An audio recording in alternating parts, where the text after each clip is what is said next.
right, hello again, everybody. Welcome back to Airbus 320 Tech Talk. What do all those buttons do? Thanks for joining me. I am out in Orlando today on an overnight, and I appreciate you tuning in today. So, topic of today's discussion is going to be the probe and window heat button on the Airbus overhead. So, picking it up, like I said, where we left off from last time, we are down to this point here, and hopefully today's discussion is a little bit shorter than the normal one, since we only have one button to discuss today. But sometimes I feel like I have a way of keep talking and talking. So, anyways, we'll try to keep it brief to the point today. First of all, we'll kind of tackle and talk about some of the or the two systems really that are covered by this button here, and just some background about how they work and why they're there, and why they operate the way they do. Then we'll kind of come back and talk about the button itself, and just talk about specifically what it does for us, and then we'll end it off with the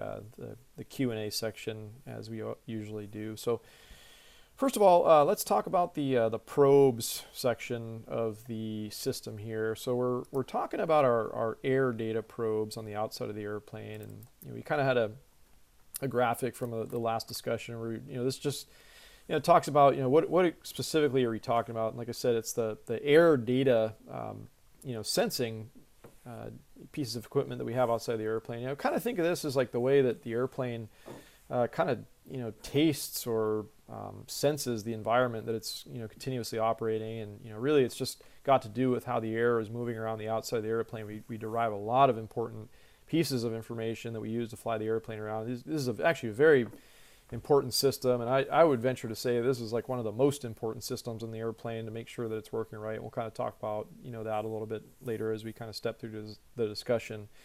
But this air data is so crucial, and we need to protect the air data that the airplane is picking up on, because it's needed to derive everything from the basic airspeed, altitude, pressure readings, all this kind of stuff. And computer uses it to do a lot of various different things. But as I said, it's so crucial to make sure that it's operating correctly. And like I said, just right off the bat, we need to heat these probes, and that reason is because it depends on just a clean airstream kind of coming through these probes or passing by in the case of the static port.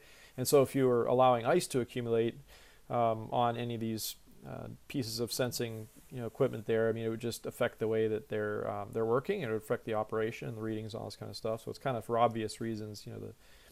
Like I said, the reason why we heat them is what we're talking about here. So it's just to maintain a clean slate, so to speak. I pulled a few more graphics from the book. They're just kind of above and beyond information that you need, but it's just if you're curious about what exactly on the side of the airplane is what, this graphic just kind of talks about which probe is for what. There's another graphic here that once again it's kind of busy, and it's a lot of information overload for you. But if you're curious, which probe is it, which is feeding which actual ADIRU, and that's our air data and inertial reference units, and those are three of these like big computers that chug a lot of the nav data that's fed into the displays, and like I said, all the other parts of the airplane that rely on this. You can kind of just reference here what is going where. Let's see, there's another photo here. I was on a walk around the other day, and I stopped a few shots, just so we could kind of see what some of these things look like from the outside here. So this is just, standing on the left side of the airplane. We just, we see the standby static port in this case, and we have, some of the Pitot tubes here, and this is a total air temperature down here. So very, very generally, the static port itself, as the name implies, it just measures the static air pressure. The Pitot tubes measure the dynamic air pressure, or the sometimes called the ram air pressure. It's just the air that's passing by, and at the speed at which it's coming is the dynamic nature it's moving. So you have this dynamic reading, and the total air temperature.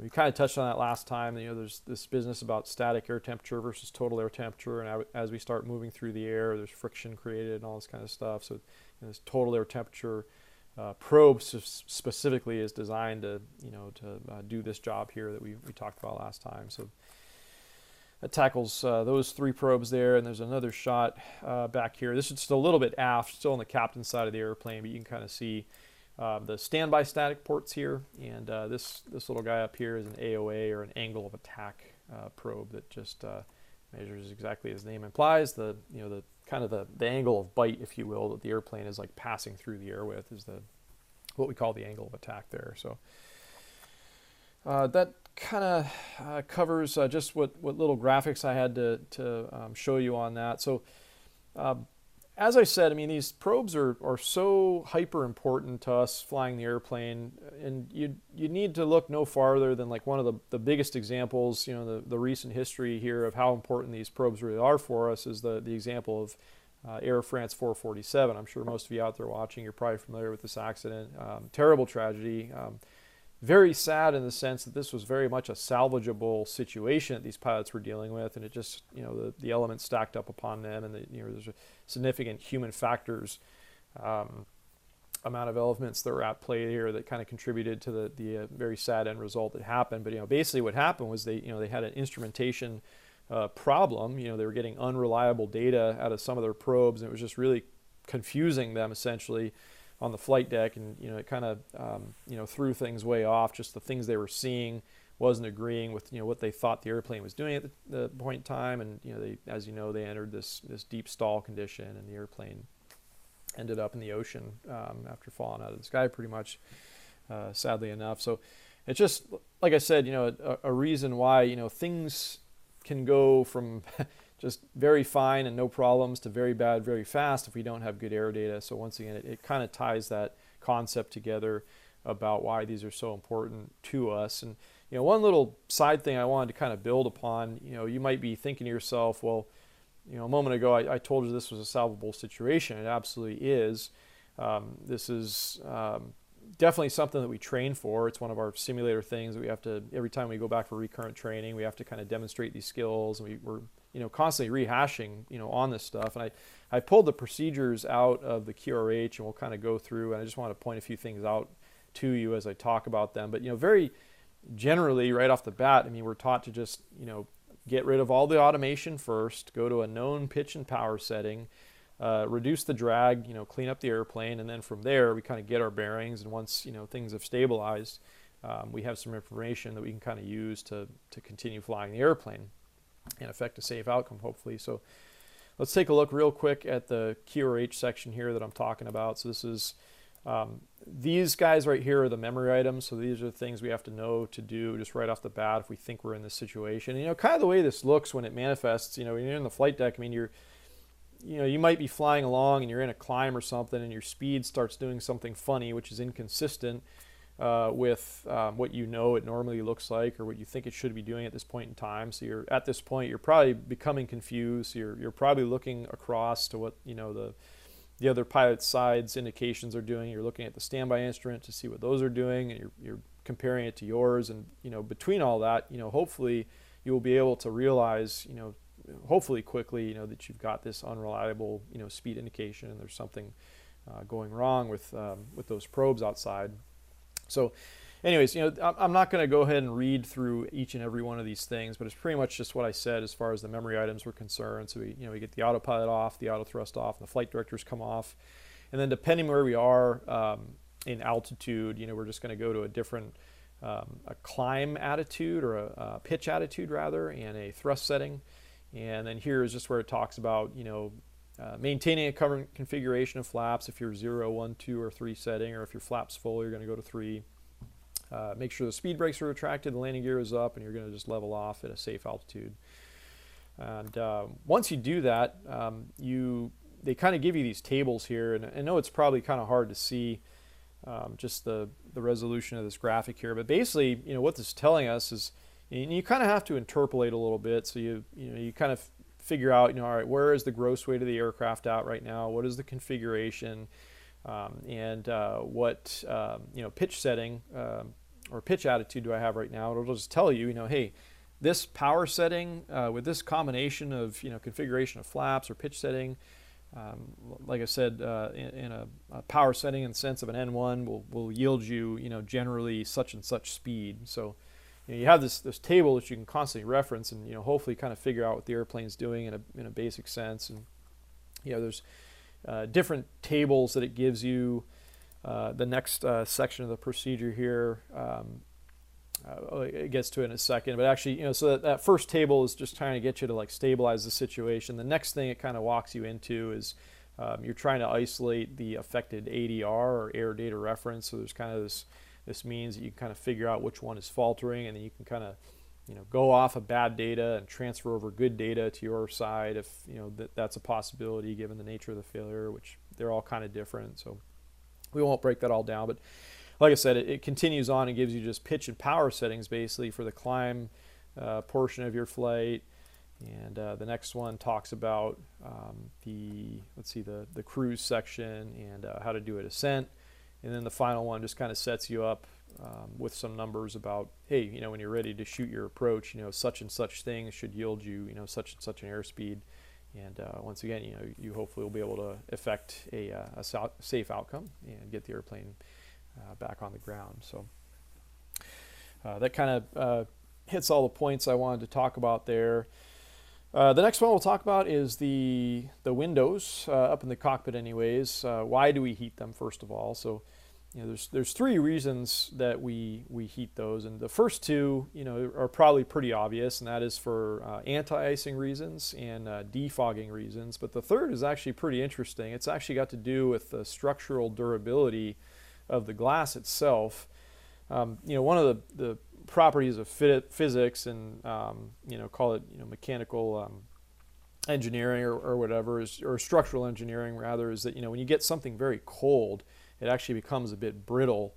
And if you were to have something impact the windscreen, like a bird or something, and this surface is very cold, it's just more susceptible to cracking if it's allowed to cool down to these extreme temperatures that we routinely see when we're flying around through the atmosphere. So actually heating them up is a means of enhancing their structural stability, and it's just kind of an interesting thing that once again I don't think most people really stop to think of when they're thinking about this. So pulled a graphic just of the A320 front area of the flight deck here. So we have really three window sections for the first officer and the captain positions there, and they're all heated. And I wanted to show you a few more graphics too to kind of build once again on what I just told you. I wanted to outline a little bit about just how they're constructed, and it's actually interesting.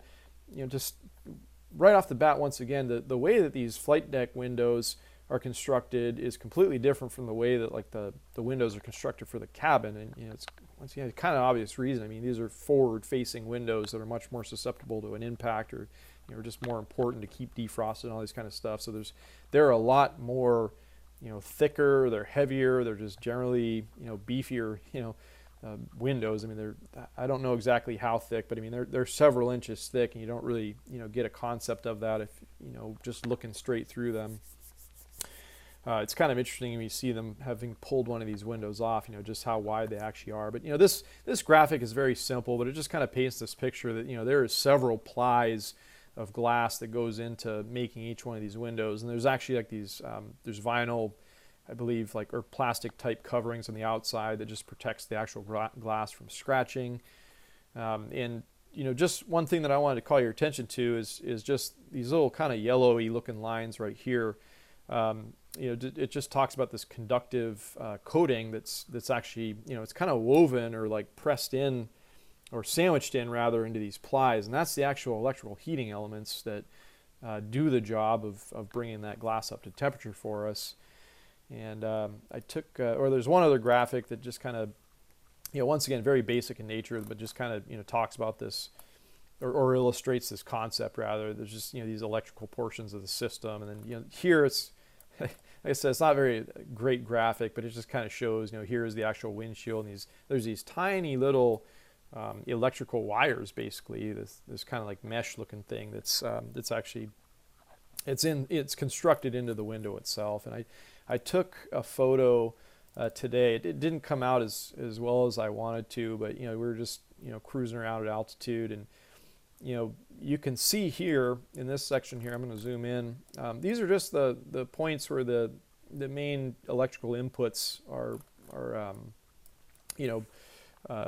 kind constructed into the glass here, and it's really hard to see when you get up close to this. I mean, you can see I'm zoomed in pretty much at full resolution. You still can't see them, but if you were to walk up very close to this glass in the real life, you could actually see it. There's just all these little lines, these little copper-looking lines that are very tiny. You know, it does not impede, you know, the amount of visibility. You know, when you look through the glass, it looks crystal clear, but like I said, when you get up close to the thing, you can definitely tell that they're there.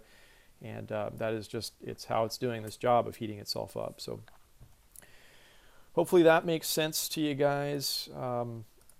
Let's see, just coming back and circling back to the actual button itself, just, you know, how it works. Very simple concept here. Like a lot of other buttons on the Airbus, we never touch it during normal operations. So that's, you know, most days when we're flying the airplane, you just leave it in the auto position here, so lights are out. And in the auto position, let's just talk a little bit about, you know, what the probes and the windows do. In the auto mode, the probes are going to come on or heat up after the first engine start, with the exception of the total air temperature probes. And this is kind of something that's interesting too. I've been asking a handful of the guys that I've been flying with, and it actually never really says, like in the Airbus manuals, or at least the ones that I have, the specific reason about why these are heated. But I could think of a couple, and kind of the consensus of the guys that have been flying this airplane for a long time, and, you know, we each came up with, was like the best thing that I can explain to you is just it's a safety mechanism. If you look at the proximity of these total air temperatures to folks that are like working outside of the airplane, I wish I kind of had taken this picture a little bit more zoomed out, but I mean, this is just the nose roll right here, and right down here you can kind of see this is that total air temperature on the left side that I was talking about. There's another one on the right side, but this down here is, you know, a little access door, and, you know, as is this right here. And you've got ground crews that are working around the airplane. They're plugging things in. They're just there. If you were to accidentally touch one of these things, they're actually extremely hot. I mean, they're hot to the point where you would like burn skin off of your fingers, for example, if you reached up and grabbed the thing. So I think it's just kind of a way that Airbus has designed kind of a safetying mechanism, so that hopefully nobody on the outside of the airplane accidentally gets hurt if they do come up to temperature and you know, somebody is around them and accidentally touches one. So like I said, auto mode for the probes comes on after the first engine start, and it's the same exact logic for the window heats. They come on after the first engine start. So if there was some reason why you wanted to turn them on manually, let's just look at the different slide here. Very simple. You would just get an on light, you know, come on in this section here, and it's just, you know, exactly as you would imagine. You can manually tell the airplane that you want to turn on all the heating for all the probes and all the windows and everything. The only time I've really seen this used is by the maintenance folks when they maybe were doing some work on the system. They needed to test it and just make sure that it was functioning properly. You know, they've come up and used that button. But as far as our normal flight operations, I can't even remember a time yet that I've seen this used in this manner. So once again, just not something that we're having to concern ourselves with a lot of the time. So hopefully that all makes sense, guys. If you have questions about any of that stuff, leave them down in the comments section. Today's question, once again, comes from Abby Thomas. So once again, thank you for tuning in. I really appreciate your continued engagement in the channel. I don't know if you saw one of the last videos where we talked about, you know, some of the anti-icing equipment on the airplane. I had kind of fielded one of his questions about the fact that the empennage area, so the vertical stabilizer and the horizontal stabilizer, they don't actually have any onboard anti-icing capabilities built into them. And you know, I'd kind of explained to him, like very briefly, that, well, this is just because when we're flying around, you know, the concept is that, you know, they're just not susceptible to icing as much, and even if they do ice up, there is a high tolerance that they can kind of withstand before they kind of adversely affect the flying capabilities of the airplane. And as far as the manufacturer is concerned, it's kind of like one of these, you know, very unlikely scenarios that you get that severe of icing, that it would cause, like I said, a controllability issue. But with that being said, he asked the question of, okay, like I'll buy that answer, but what about, you know, when you see planes taxiing out to the de-ice pad, you know, they certainly get de-iced on the tail every single time, and you would never take off without, you know, getting your tail de-iced if you were going to do the wings and the rest of the airplane anyways. And, you know, the the best way that I can explain this is just the fact that I think we want to start with a clean slate, or a fresh airplane, or a fresh clean airplane, let's say, if we're in that situation. So think about a lot of times when a plane is sitting overnight, it's been like dumping snow the whole night. I mean, you might have like a whole like foot of like snow actually just like kind of sitting on top of the vertical stabilizer there. That's a possibility, so you certainly want to get that blown off. Or maybe there's just some clear ice that's kind of adhered to the surface. So I think, like I said, Abby, the best I could say is that you just want to start your flight with as clean a slate as possible. So hopefully that makes sense to you. For everybody else out there watching, I really appreciate you tuning into the channel. It's been a lot of fun. It's kind of to start to see a little bit more engagement. So keep writing in and asking questions. If you like what you see, just hit the like button, subscribe. It really helps me kind of get a little more visibility. And like I said, the more engagement I get, the funner this all becomes for us all. And I've seen a lot of comments from folks. I mean, it seems like a lot of the people that are watching the videos, and I'm super happy to have you, come from the flight simulator community. And I was certainly that kid when I was younger. I was always messing around with the flight sims on my PCs as well. So I would really like to come back and kind of get one of these simulator programs like up and running, so I can kind of click around the flight decks and click some buttons and show you guys some different things. And there's a whole lot more content I want to build out on this channel. So keep throwing your suggestions out, and I really appreciate everything. So thanks so much, guys. Hope you have a great remainder of your day, and we're going to talk again real soon. Take care. Bye bye.